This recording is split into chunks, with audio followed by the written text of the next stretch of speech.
ठीक है, तो अपन कायदा में 1D तो अपन कर चुके लगभग, है ना। और प्रोजेक्टाइल की भी बहुत सारी चीज़ें आती हैं, तो प्रोजेक्टाइल के क्वेश्चन सॉल्व करते हैं इस क्लास में, ठीक है। तो शुरू हो जाते हैं। तो पहला क्वेश्चन लिखो। A particle is projected with velocity 50 metre per second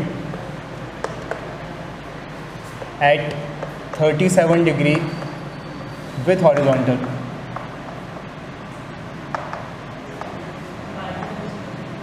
hmm 50 metre per second at 37 degree with horizontal. So find velocity, displacement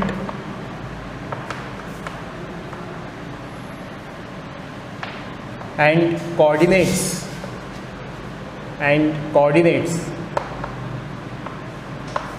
of the particle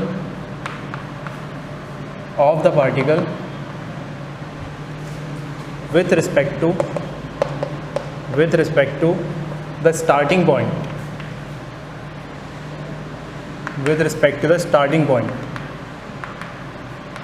after 2 seconds,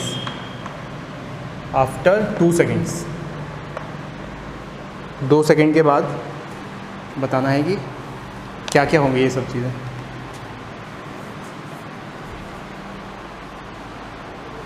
तो अब यहाँ कुछ मैक्सिमम हाइट नहीं पूछी है, टाइम ऑफ फ्लाइट नहीं पूछा है, हॉरिजॉन्टल रेंज नहीं पूछा है, तो फार्मूला तो कुछ लगेगा नहीं, कॉन्सेप्ट ही लगेगा।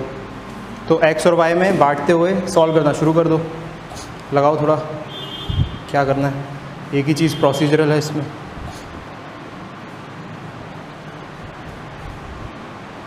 तो सबसे पहले तो हमें सिचुएशन बनानी पड़ेगी कि सिचुएशन क्या है।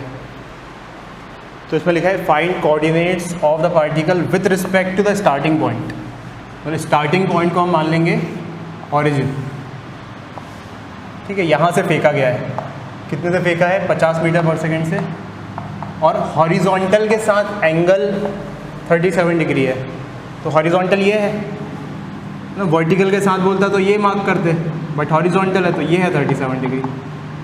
तो एक रफ सा डायग्राम इसका कुछ ऐसा कुछ होगा। 2 सेकेंड पे लेट से यहाँ पे कहीं पे होगा। इस पॉइंट पे हमें डिस्प्लेसमेंट बताना है, वेलोसिटी बताना है, और उसका बताना है कि कोऑर्डिनेट्स क्या है, ठीक है। तो सबसे पहले वेलोसिटी कैलकुलेट कर लेते हैं।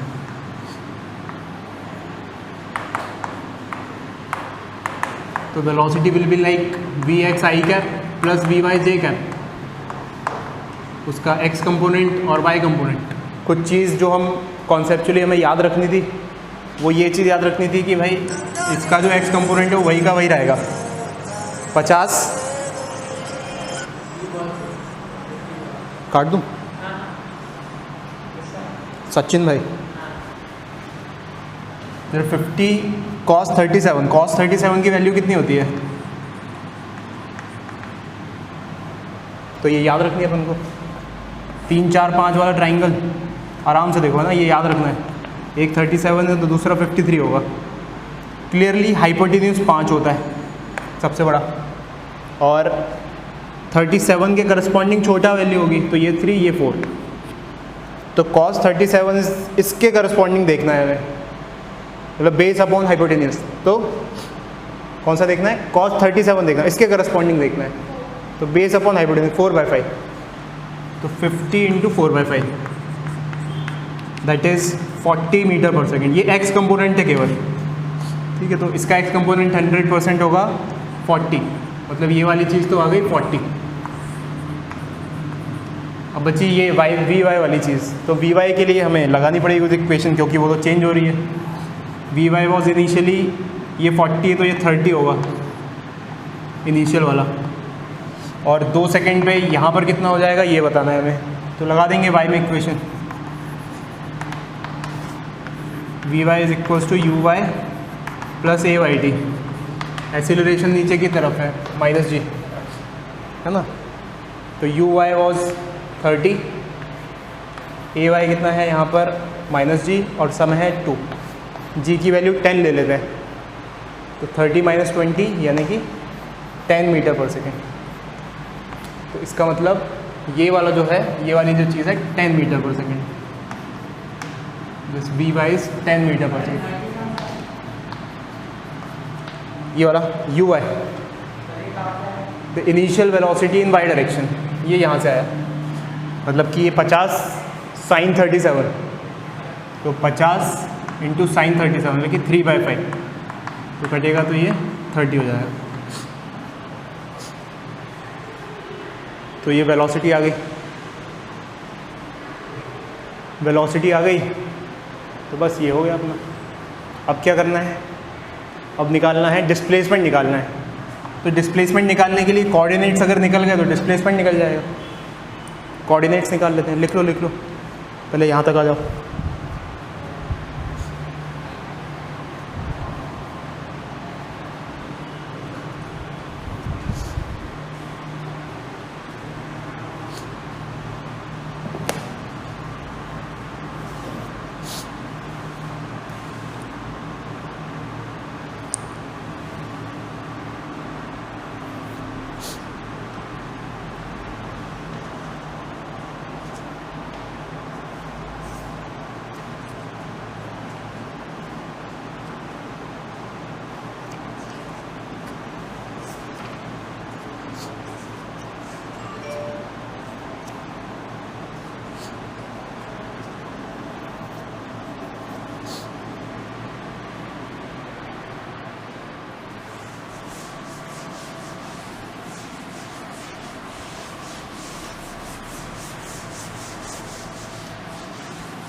अब आ जाते हैं अपन कोऑर्डिनेट्स पर। कोऑर्डिनेट्स मतलब क्या, कोऑर्डिनेट्स मतलब एक्स और वाई निकालना है, ठीक है। तो एक्स निकालने के लिए क्या, डिस्प्लेसमेंट वाली इक्वेशन लगा देते हैं। X is equals to u x t plus half a x t square. A x 0 है तो ये पूरी टर्म 0 हो जाएगी। यू एक्स कितना है, यू एक्स है 40, समय है 2, 80 metres. Similarly y u y t plus half a y t square. A y minus g है, u y is 30 into 2 plus half -10 मतलब जी की जगह -10 रख दिया इंटू 2 स्क्वायर। ये हो गया हमारे पास 60, एक 2 से एक 2 कट गया, -20 40 मीटर मतलब है ना, वाई निकाल रहे थे। तो आंसर क्या हो गया इसका, कोऑर्डिनेट इज 80, 40। अब डिस्प्लेसमेंट निकालना है, तो ये डिस्प्लेसमेंट होगा, एक्स पता है हमें, वाई पता है, हाइपोटेन्यूज निकालना है बस। तो डिस्प्लेसमेंट इज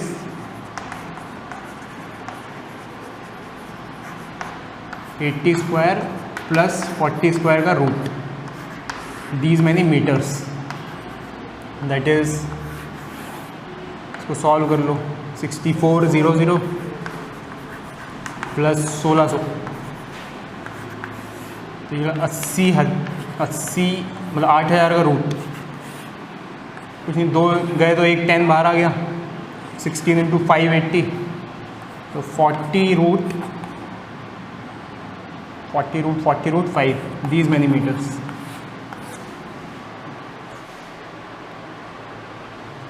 देख लो, चेक करो।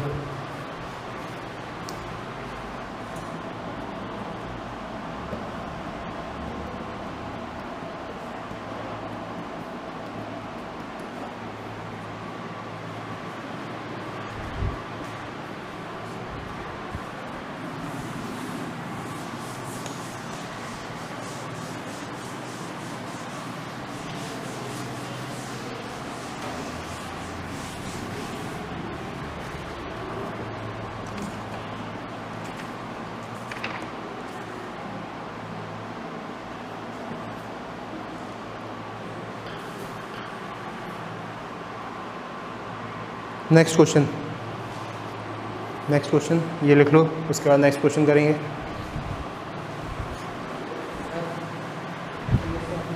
उसमें 4 5 3 था ट्राइंगल में, तो अपने को पता कैसे चलेगा इसकी साइड्स 3, 4, 5 ही होंगी? क्योंकि बिल्कुल सही क्वेश्चन है तुम्हारा। देखो आदर्श का क्वेश्चन है कि पता कैसे चलेगा कि साइड 3, 4, 5 ही होंगी, ठीक है। तो जैसे ये 3, ये 4, ये 5, तो एक्चुअली 3K, 4K, 5K कुछ भी हो सकती हैं। मतलब इट मे बी 6 हो गई है, इट मे बी 8 हो गई है, it may be 5 to the 10 हो गई है, ये भी चलेगा। समझ रहे हो? मतलब एक बेसिक अजम्पशन लेने के लिए रेशो ही निकालना है अपन को ट्रिग्नोमेट्रिक, तो बस 3, 4, 5 का अज्यूम करके बना सकते हैं। गुड। अब आ जाते हैं नेक्स्ट क्वेश्चन पे। The range of the projectile, the range of the projectile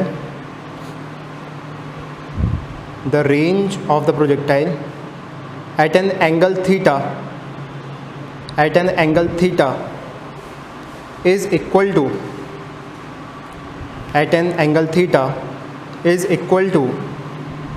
half of the maximum range,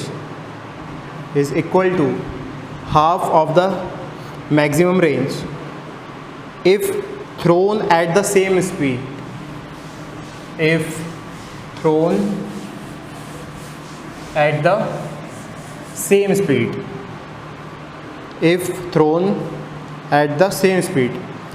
so what is the angle of projection theta?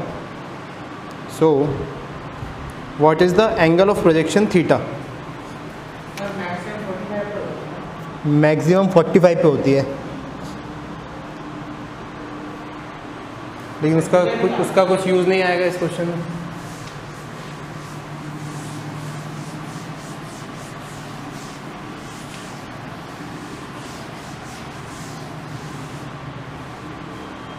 तो देखो क्या लिखा हुआ है, the range of the projectile at an angle theta is equals to the half of the maximum range if thrown at, हाँ आएगा, use आएगा, सही कह रहा हो। तो क्या बोल रहा है वो कि एक प्रोजेक्टाइल फेंका, the speed of the projectile at an angle theta पे प्रोजेक्टाइल किया, तो कुछ रेंज निकल के आ रही है, लाइक से आर है वो, बोल के is half of the maximum range. अगर इसको हम मैक्सिमम रेंज के करस्पॉन्डिंग फेंकते, तो मैक्सिमम रेंज के करस्पॉन्डिंग कब फेंकते, जब 45 डिग्री पे फेंकना पड़ता, तो वहाँ पे कुछ रेंज निकल के आती, तो वो आर मैक्स होती। तो ये जो R है ये इसका आधा है, मतलब कि R is equals to half of r max. तो अब बताना है मैं, तो आर मैक्स कैलकुलेट कर लो, रेंज का फॉर्मूला रख दो यहाँ पे थीटा के लिए, इक्वेट कर लो, थीटा आंसर आ जाएगा। तो रेंज का फॉर्मूला क्या होता है, range is equals to u square sine 2 theta by g, ये होता है। तो यहाँ पे थीटा एंगल से फेंका है, तो कितनी रेंज आएगी, u square sine 2 theta by g, ठीक है। अच्छा, अगर थीटा 45 होता तो आर मैक्स निकल के आता, तो थीटा की जब 45 रखोगे तो sine 2 theta will be sine 90, that is 1। तो आर मैक्स क्या बन के आती, यू स्क्वायर बाई जी, तो ये हो जाती यू स्क्वायर बाय जी, और एक 2 भी करते क्योंकि 2 भी है यहाँ पर, तो जी से जी कट गया, सेम स्पीड है, यू स्क्वायर से यू स्क्वायर कट गया, साइन 2 थीटा इज़ हाफ, यहाँ से ये निकल के आ रहा है, sine 2 theta is half. Sine के कौन से एंगल पे वैल्यू हाफ आती है, 30 डिग्री पर, साइन 30 डिग्री हाफ निकल के आता है, इसका मतलब 2 थीटा 30 डिग्री है, इसका मतलब क्या, थीटा 15 डिग्री है, 2 थीटा 30 है, तो थीटा क्या होगा 15 डिग्री, तो answer is 15 degree.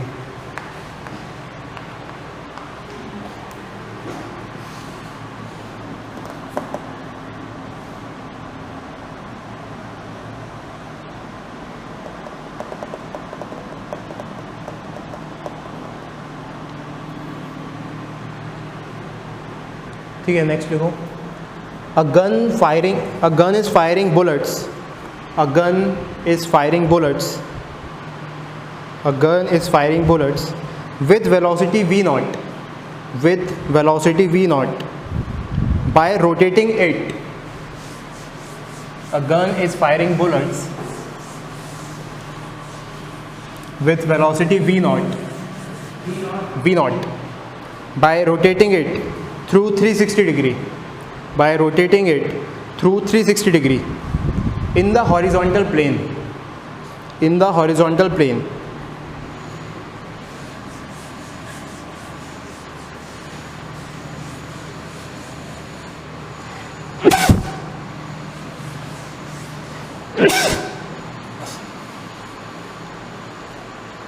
In the horizontal plane.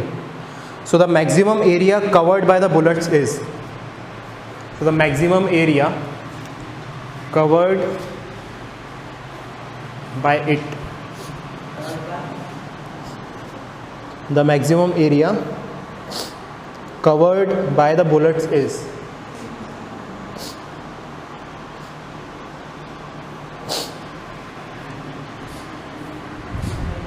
Maximum area covered by it, कितना मैक्सिमम एरिया कवर करेगी। मतलब कुल मिला के देखो अब सिचुएशन ऐसी, पहले तो पढ़ो वर्ड बाय वर्ड। में क्या लिखा हुआ, गन इज़ फायरिंग बुलेट, ठीक है, बुलेट गन फायर कर रही है। अब वो बुलेट गन ऐसी है, by rotating it through 360 degree in the horizontal plane. Horizontal plane क्या होता है, ये हॉरिजॉन्टल प्लेन है, मतलब ये नहीं, ये वर्टिकल होता। तो बंदूक ऐसे भी कैसी चल सकती है, 360 डिग्री रोटेट करके कहीं भी मार सकती है। तो मैक्सिमम एरिया कितना कवर होगा, हाँ एरिया बताना है, मैक्सिमम एरिया कितना कवर होगा।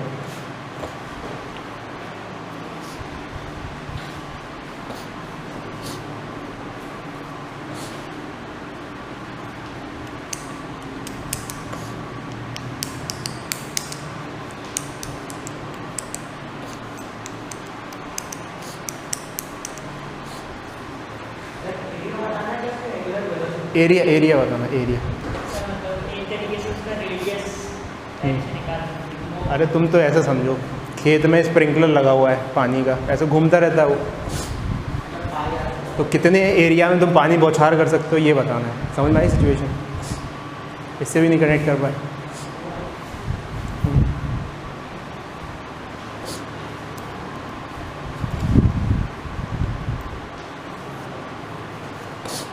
तो ऐसी सिचुएशन क्या करेंगे अपन, हॉरिजॉन्टल है तो कंस्ट्रेंट है, बंदूक की नली ऐसी ही होगी, ऐसी नहीं हो सकती, ऐसी नहीं हो सकती, एकदम ऐसी ही होगी, ठीक है। तो एक पर्टिकुलर इस डायरेक्शन में अपन निकाल लेते हैं कि कितनी दूर तक जाएगा, और जितनी दूर तक गया, जितनी उसकी रेंज आई, उसको एक रेडियस की तरह ले लेंगे। तो ये पूरा जो सर्कल है ऐसा, वो एरिया कवर्ड हो जाएगा। तो आंसर क्या होगा हमारा, पाई आर स्क्वायर। ये समझ में आया, बस अब निकालो, आर निकालना है, बस काम खत्म।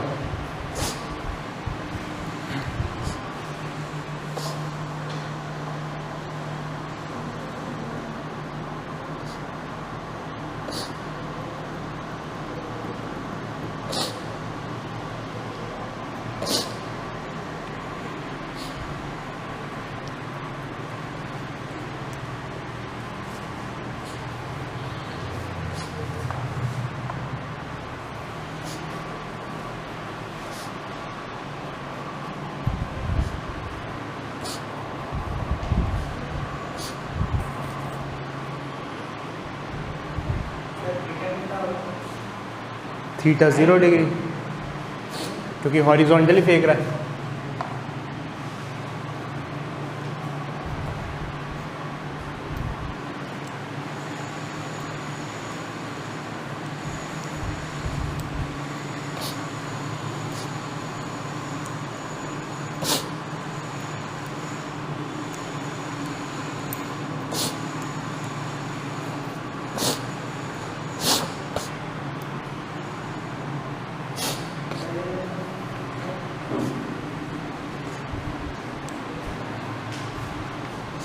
इसको 100 हमने रेंज का फॉर्मूला लगा दिया यहाँ पे। ये फॉर्मूला तो वैलिड है ही नहीं यहाँ, क्योंकि ये ऐसा प्रोजेक्टाइल ही नहीं है। मतलब ऐसा प्रोजेक्टाइल अगर होता सिंपल, तब तो हम रेंज का फॉर्मूला लगा देते। अभी यहाँ फॉर्मूला नहीं लग पाएगा, अपन को आर थोड़ा सा कुछ कैलकुलेट करना पड़ेगा। तो देखो कुछ नहीं, अगर हमें टाइम पता लग जाए यहाँ से यहाँ तक का, तो हमें आर पता लग जाएगा। टाइम पता करने के लिए हमें कुछ ये पता होना चाहिए कि हाइट कितनी ऊपर से फेंक रहे हैं इसको, उसको एच मान लिया। तो हम सबसे पहले y में इक्वेशन लगा लेते हैं कि इनिशियल वेलोसिटी y डायरेक्शन में कितनी है, 0। इसको ओरिजिन मान लेते हैं। तो s is equals to u t plus half a t square, ये लगा देते हैं हम y डायरेक्शन में, तो हमें टाइम ऑफ फ्लाइट निकल के मिल जाएगा। डिस्प्लेसमेंट कितना हो रहा है y में, माइनस एच, तो माइनस एच। u कितना है y डायरेक्शन में, 0, क्योंकि पूरे की पूरी वेलोसिटी x डायरेक्शन में शुरुआत में, तो 0 प्लस हाफ, तो हाफ है, एक्सीलरेशन इज माइनस जी, तो माइनस जी इंटू टी स्क्वायर। तो यहाँ माइनस से एक माइनस कट गया और इधर पे t is equals to 2g, क्या अपन को निकालना है, t is equals to 2h/g का रूट हो गया। ठीक है, ये टाइम निकल के आ गया। अब इतने टाइम में ये कितना x में ट्रैवल करेगा, ये x में लगा देते हैं इक्वेशन। तो इक्वेशन x में लगाई, x is equals to u x t plus half a x t square. अब ax तो 0 है, ax मतलब कि acceleration and x direction is 0, तो x जो हमें r कैलकुलेट करना हो यहाँ से जाएगा, r is equals to u x, शुरुआत में यही था पूरा का पूरा, तो v नॉट इंटू टाइम निकाल लिया यहाँ से, 2h/g का रूट, 2h/g का रूट। ठीक है, तो एरिया पाई आर स्क्वायर कर देना है, आंसर इज दिस।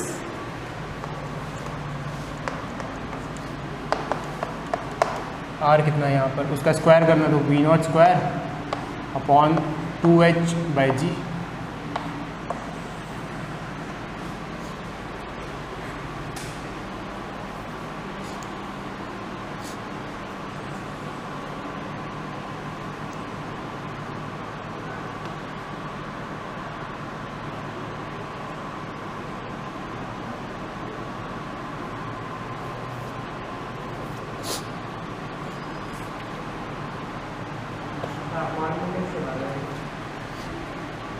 ये पाई आर स्क्वायर करना, तो देखो आर स्क्वायर करो यहाँ पे, आर स्क्वायर करा तो वी नॉट स्क्वायर हो गया और 2h/g आ गया। अब हमें यहाँ पे क्या लिखना है, पाई आर स्क्वायर, हाँ अपॉन में नहीं, उल्टा लिख दिया ये मैंने।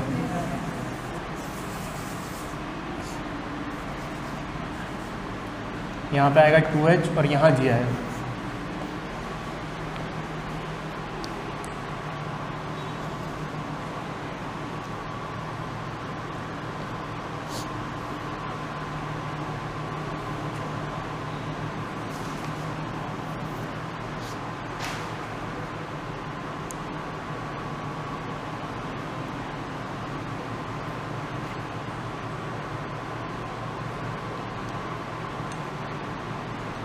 नेक्स्ट क्वेश्चन लिखो, a grasshopper can jump maximum distance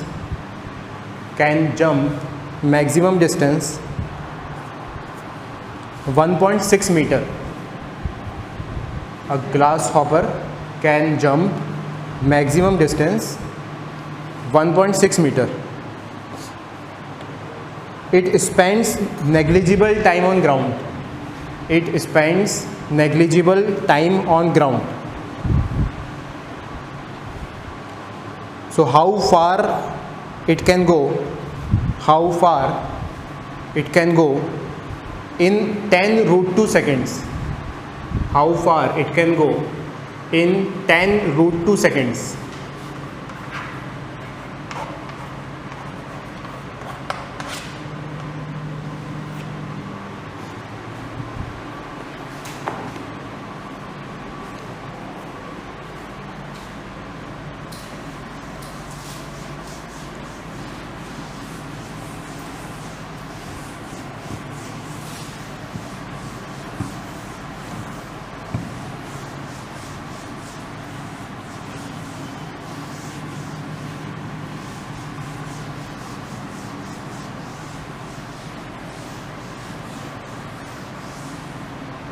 तो एक टिड्डा है, टिड्डा वो 1.6 के जंप ले सकता है मैक्सिमम।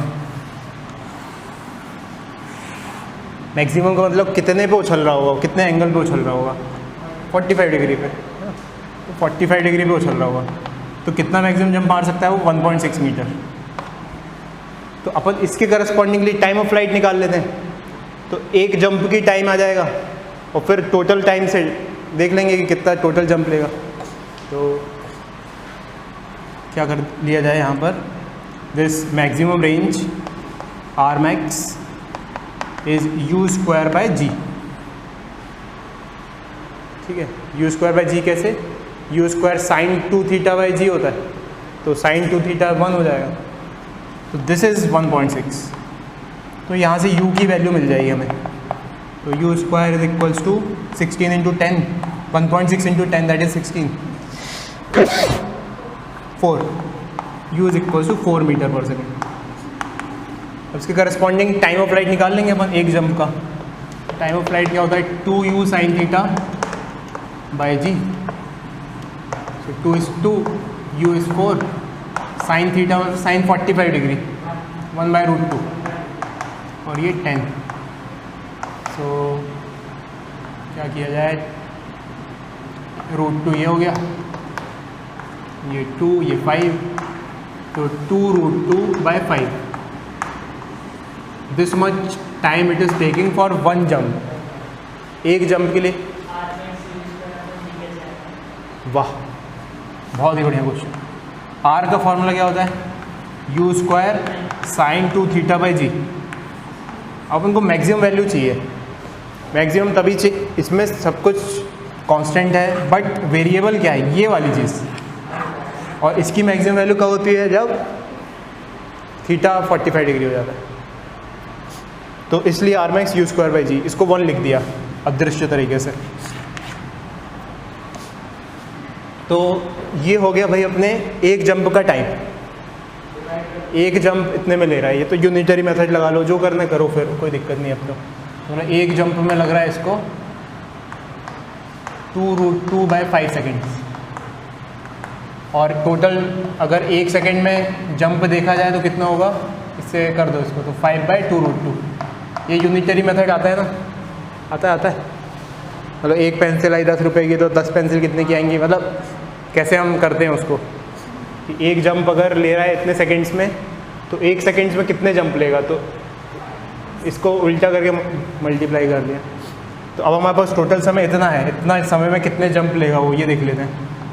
तो 10√2 सेकेंड्स में 5/2√2 इंटू 10√2 जंप्स लेगा। तो दिस इज़ √2 से √2 कट गया, 2 से 5 5 का 25, तो 25 जंप लेगा। तो टोटल डिस्प्लेसमेंट कितना कवर करेगा, answer is 25 jump multiplied by एक जंप का डिस्टेंस, दैट इज़ 1.6। तो 25 इंटू 6 150, 25 एकम 25, 25 और 15, 25 और 15, 25 और 15 40, 10, तो 40 मीटर चला जाएगा।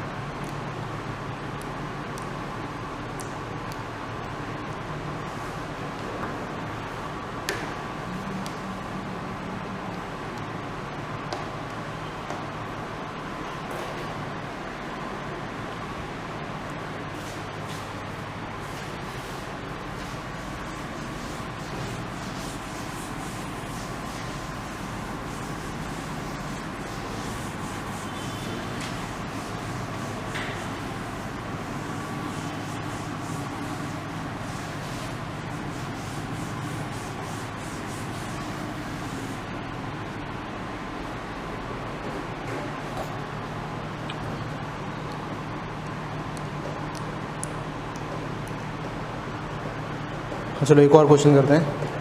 To particles A and B are projected from ground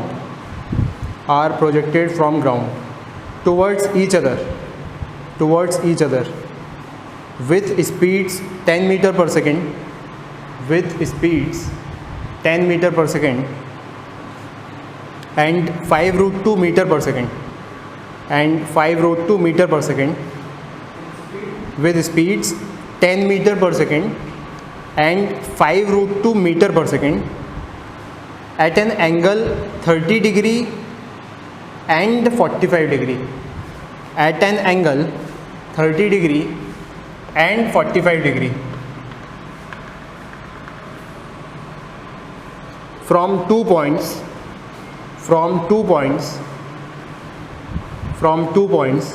separated by a distance of 15 meters, from 2 points separated by a distance of 15 meters, as shown in the figure, as shown in the figure, as shown in the figure. So will they collide or not? Will they collide or not?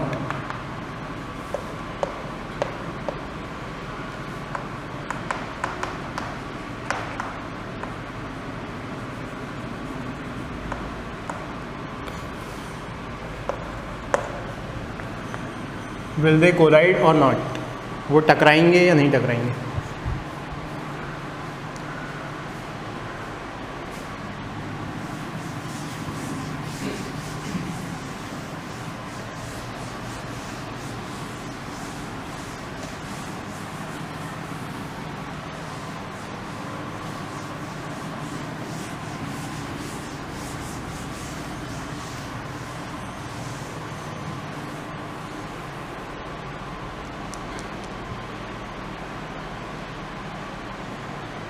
तो कैसे सोचेंगे इसको?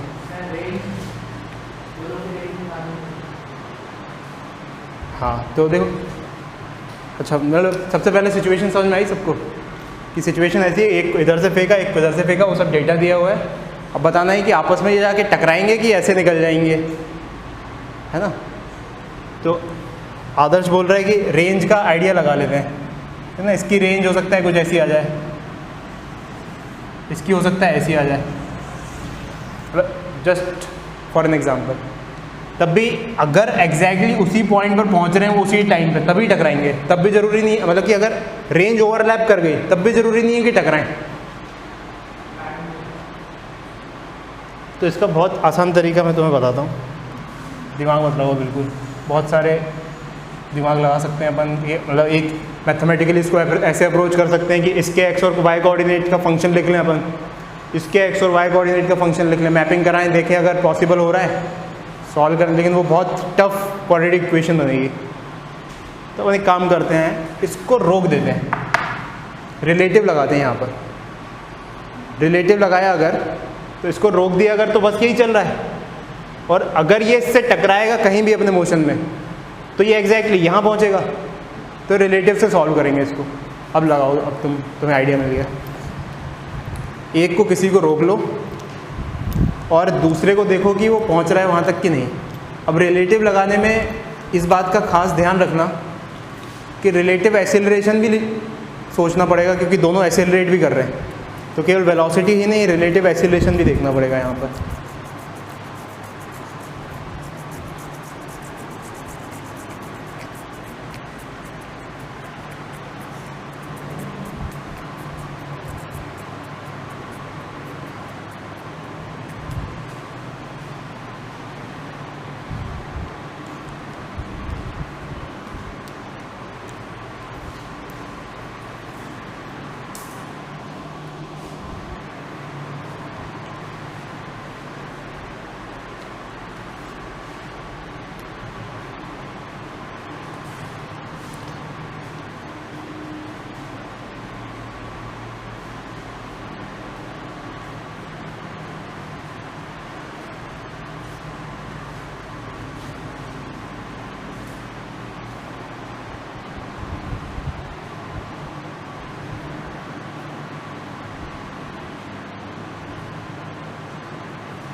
तो ए का acceleration mark कर लेते हैं। ए का एक्सेलरेशन किधर है? इधर।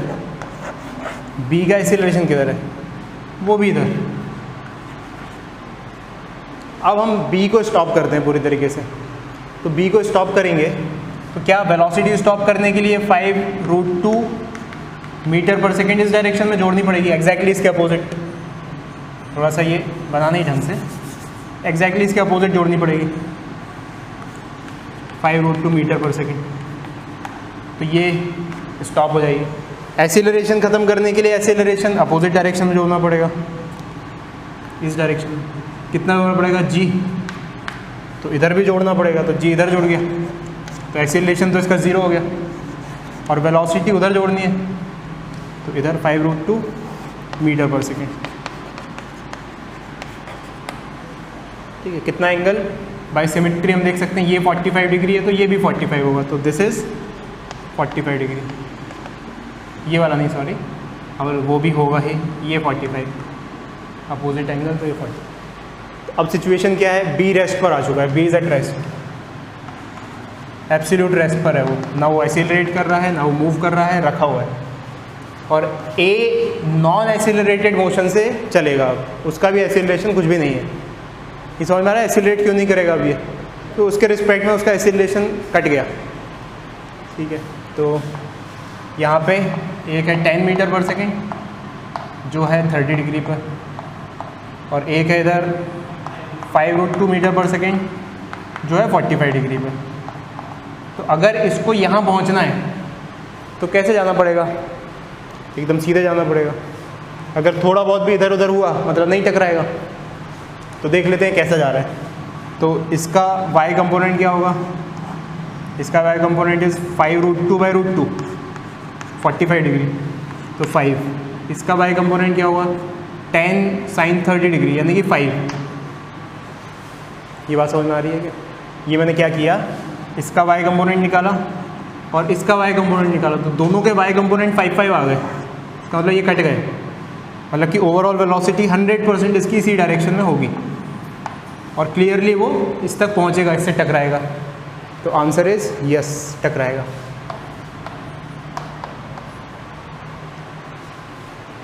समझ में आ रहा है?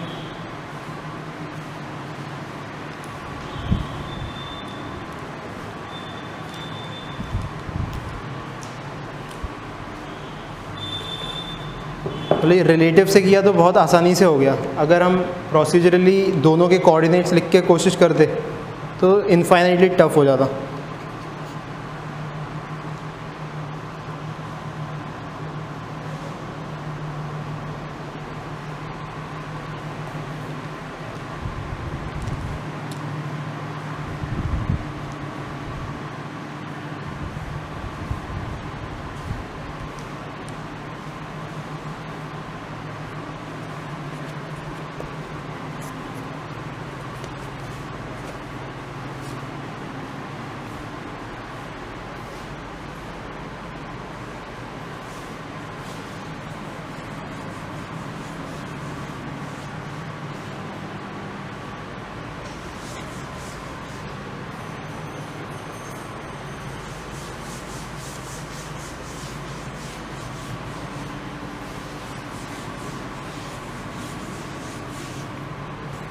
नेक्स्ट क्वेश्चन लिखो, two particles A and B, two particles A and B,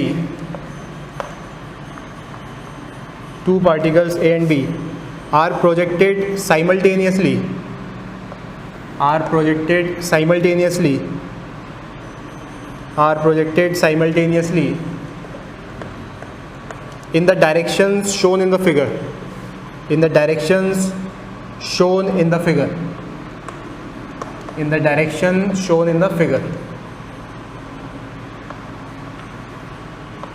in the direction shown in the figure with velocities VA is equals to 20 meter per second,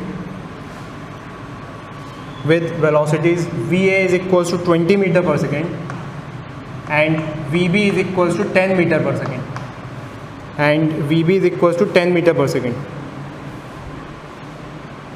They collide in air, they collide in air after half seconds, they collide in air after half seconds,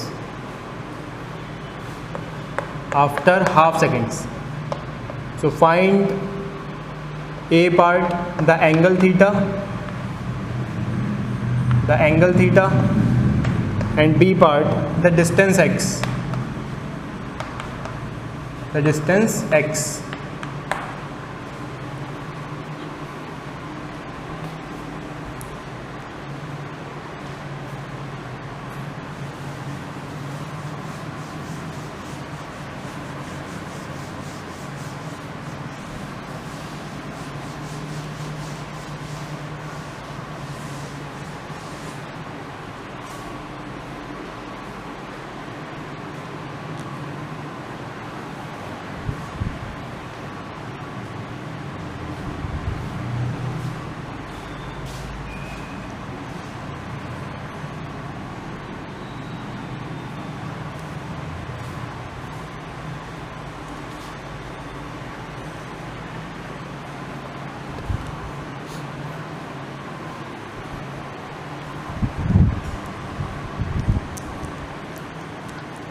तो रोक देते हैं किसी को, इसको रोक देते हैं, इसको रोक दिया तो जोड़ दो 10 मीटर पर सेकेंड इधर, एसिलेशन भी रुकेगा तो एसिलेशन इसका 0 हो जाएगा, तो इधर जोड़ दिया 10 मीटर पर सेकेंड। अब ये टकरा रहे हैं, मतलब ये ऐसे जा रहा होगा, इससे टकरा जा रहा होगा। तो सिचुएशन इज कि बी रेस्ट पर है, ए जो है उसकी 2 वेलोसिटीज़ के कंपोनेंट लेके हमें उसको फाइनली इस डायरेक्शन में ट्रैवल करवाना है। तो ये तो 10 हो गई, ये 20 हो गई, और ये एंगल थीटा है। तो ये तो ऑलरेडी रिजॉल्व है वाई डायरेक्शन में, इसको रिजॉल्व कर लेते हैं इसको। This will be 20 cos theta and this will be 20 sin theta, and to travel it in this direction these both must be cancel each other, ये दोनों एक दूसरे को कैंसिल कर देना चाहिए। 20 sin theta is equals to 10, तो 20 sin theta is equals to 10, तो यहाँ से आ गया sin theta is half, theta is 30 degree.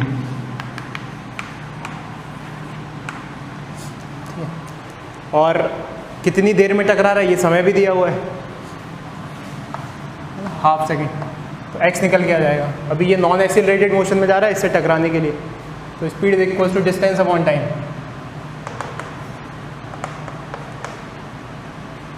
Time पता है हाफ, डिस्टेंस निकालना है x, और स्पीड पता है 20 cos थीटा, तो 20 into cos 30 degree, cos 30 degree is √3/2, तो ये हाफ इधर ऊपर पहुंच के 2 हो जाएगा, है ना। तो x की वैल्यू निकाल लो यहाँ से, 20√3 these many meters।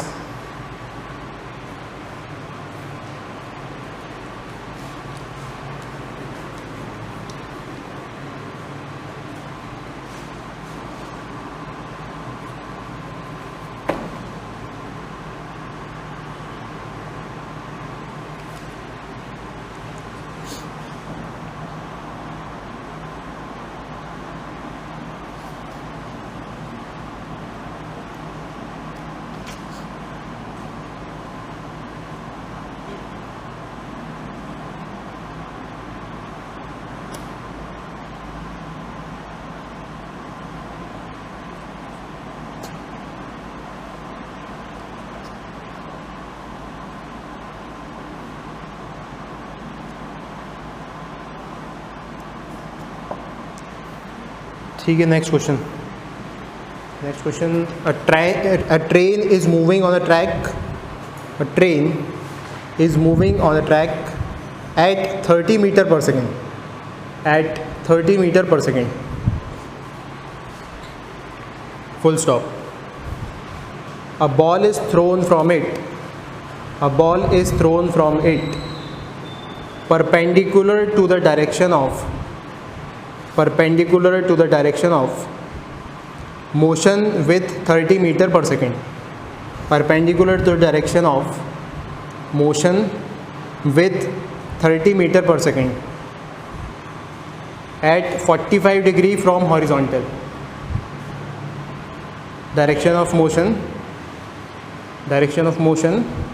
with 30 meter per second at 45 degree from horizontal.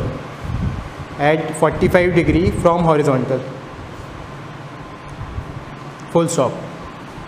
Find the distance of ball from the point of projection. Find the distance of ball from the point of projection on train. From the point of projection on train to the point where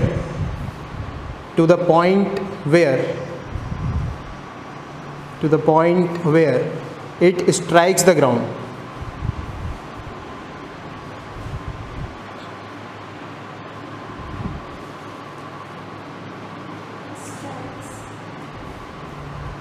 It strikes the ground. Find the distance of ball from the point of projection on train to the point where it strikes the ground.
तो क्या picture सोचो क्या चल रहा है.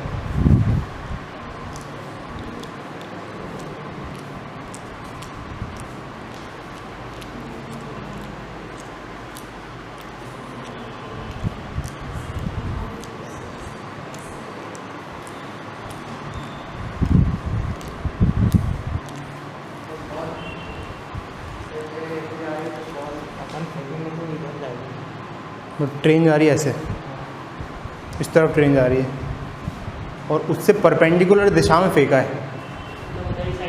तो मतलब ऐसे फेंक दे तो अलॉन्ग द ट्रेन होगा. मतलब ऐसे फेंका है, मतलब खिड़की में बैठे हुए हैं और हम ऐसे फेंक दिया हमने, और वो हॉरिजॉन्टल के साथ 45 पे फेंका है ना. हाँ, 45 पे हॉरिजॉन्टल के साथ फेंका. ट्रेन चली जा रही है एकदम सीधी, हम खिड़की पे बैठे हैं, वहाँ पे खड़े हुए हैं गेट पर, हमने ऐसे परपेंडिकुलरली फेंक दिया 45 डिग्री. तो ओवरऑल कितना रेंज ट्रैवल करेगी ये बताना है, मतलब पॉइंट ऑफ प्रोजेक्शन से कितना.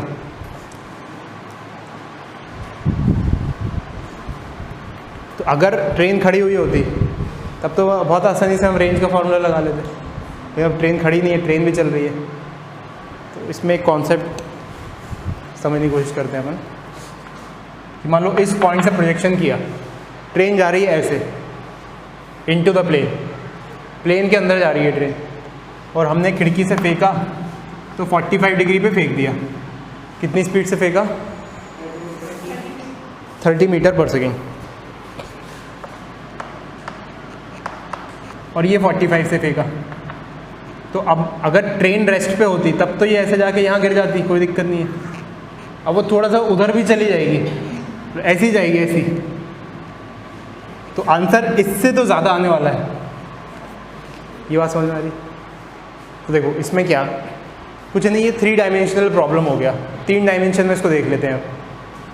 तो ये लाइक से ये दिस इज एक्स डायरेक्शन, तो एक्स डायरेक्शन में स्पीड कितनी है 30/√2 मीटर पर सेकेंड, वाई में कितनी है 30/√2 मीटर पर सेकेंड, और जेड में भी एक स्पीड है, वो कितनी है, ऐसे क्रॉस लगा के बना दिया 30 मीटर पर सेकेंड, क्योंकि जितनी स्पीड ट्रेन की होगी उस मोमेंट पे उतनी ही स्पीड उसकी बॉल की हो जाएगी।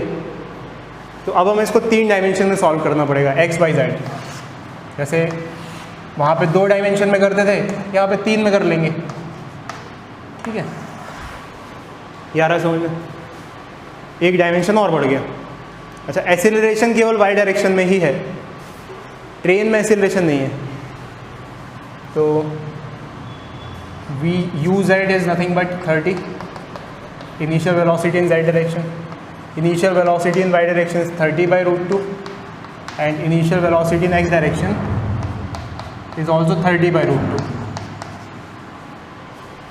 और एक्सेलरेशन एक्स डायरेक्शन में कुछ भी नहीं, जेड डायरेक्शन में भी कुछ भी नहीं, लेकिन वाई डायरेक्शन में -g, ठीक है। अच्छा, टाइम ऑफ फ्लाइट निकालने के लिए क्या करते थे हम, वाई का यूज़ करते थे, वाई का ही इस्तेमाल करते थे। तो टाइम ऑफ फ्लाइट तो वही आनी है 2u sin θ/g। तो टाइम ऑफ फ्लाइट निकाल लेते हैं फॉर्मूले से, 2u sin θ/g। तो 2u कौन सा लेते थे, जो नॉर्मल अपना एक्स वाई प्लेन में होता था, 30 मीटर पर सेकेंड। तो 30 इंटू 1/√2 डिवाइडेड बाई जी, 10 बोल लेते हैं जी को, आसान हो जाएगा। तो ये हो गया 3√2 मीटर्स, मतलब नॉट मीटर्स, सेकेंड्स। 3√2 सेकेंड्स का टाइम ऑफ फ्लाइट है। तो डिस्प्लेसमेंट निकाल लेते हैं वाई में। अच्छा, वाई में डिस्प्लेसमेंट 0 आएगा, क्यों? क्योंकि यहीं से चला है, उधर ही उसी पॉइंट पे गिर गया, सेम हॉरिजॉन्टल लेवल पे। तो ये सॉल्व करने की ज़रूरत नहीं, कॉमन सेंस ही लिख सकते हैं कि y is coming out to be 0। ये क्या निकल के आएगा, x will be this into time, तो 30/√2 इंटू टाइम, 3√2 से √2 कट गया तो आएगा 90 मीटर्स। और z में क्या आएगा, z coordinate will be 30 into ये वाला time 3√2, that is 90√2, these many meters।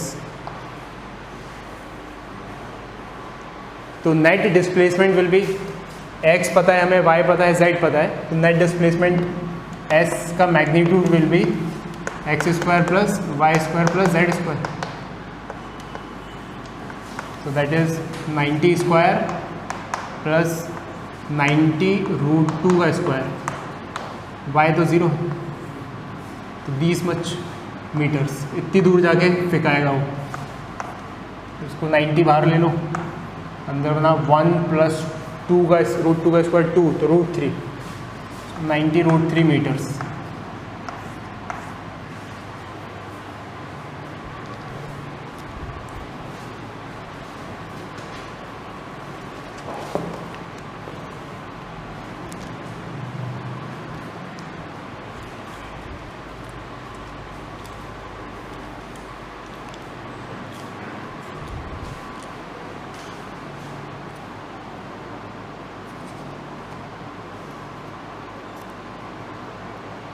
समझ में आया ये? सुर भी समझ में आया? थोड़ा थोड़ा या पूरा? ठीक है ना। मतलब ब्रॉड पिक्चर क्या है, ब्रॉड पिक्चर क्या है कि x और y होता तब तो हम लिख देते फॉर्मूला उठा के, लेकिन अब z भी आ गया इसमें, बस ये है। तो z के लिए कुछ नहीं, अगर y तो 0 ही होता, अगर z भी 0 होता तब तो ये √x² मतलब x जस्ट रेंज आंसर आ जाता, फॉर्मूले से लिख देते। लेकिन अब z भी निकालना पड़ेगा, तो इसलिए बस एक और कोऑर्डिनेट वहाँ पे इंक्रीज। इसको रिलेटेड से कैसे करेंगे? तो ट्रेन को रोक दिया तो एक इस तरफ लगाना पड़ेगा, ट्रेन को रोक दिया फिर भी तब भी उसको भी सॉल्व करना पड़ेगा इस तरफ वाले। तो इन एनी केस ये तो रिलेटिव, मतलब कि रिलेटिव तब लगाते हैं अपन जब कुछ दो चीज़ें मूव कर रही हो। बस सब्जेक्ट है कि ट्रेन तो निकल गई, ट्रेन का काम था इसमें बस उसको इनिशियल वेलोसिटी थोड़ी सी ऐड कर देना। तो अगर रिलेटिव लगाते हम तो ट्रेन को रोकते तो किस में जोड़ते, अपने ऑब्जेक्ट में जोड़ते इस तरफ, तो वो तो ऑलरेडी ट्रेन जोड़ के ही दे रही है उसे, तो रिलेटिव लगाने का कोई फ़ायदा नहीं है इसमें।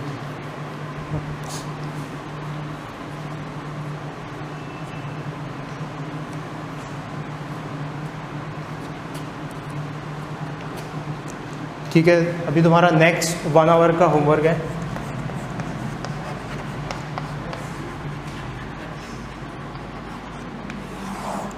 कि तुम्हें 10 क्वेश्चंस करने हैं।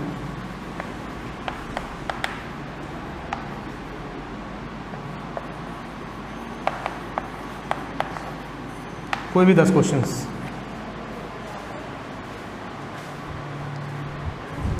इसमें से कर लेना, दूसरी किताब में ऊपर फिंगर टिप रखी हुई है, थोड़ी इजी है, वो कर लेना अभी।